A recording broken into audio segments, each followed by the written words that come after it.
Bumulagta sa kalsada ang dalawang babaeng yan sa kahabaan ng National Highway sa Barangay San Miguel, Calasaw, Pangasinan. Nabangga kasi sila ng humaharurot na van bandang alas 9 ng gabi noong Martes, February 17.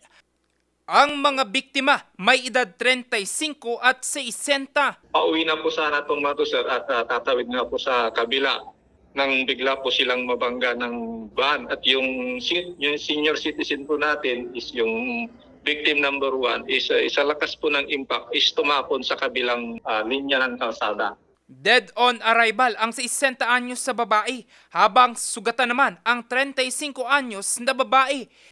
Sinampahan na ng reklamong reckless imprudence resulting to homicide at serious physical injury ang 64 anyos sa lalaking driver ng van. Sa tingin ko ng investigator natin is mabilis yung van kasi yung impact yung makikita natin sa van, yung tama sa biktima is nayupi. So malakas, mabilis siya. Bumulagta rin sa kahabaan ng National Highway sa Barangay Rosario sa bayan ng Puso Rubio, Pangasinan ang 68 anyos na babae. Ang biktima nabangga ng bus habang tumatawid. Kinilala ang driver ng bus sa isang 47 anyos na lalaki. Hindi napansin ng driver ng bus. Tatawid siya. So, accidenting nabangga siya. Based sa investigation naman natin, sir, hindi naman masyadong mabilis yung patakbo ng driver ng bus, sir.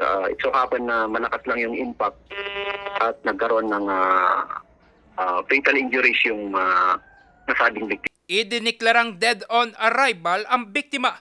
Tumanggi na magsampa ng kaso ang pamilya ng biktima.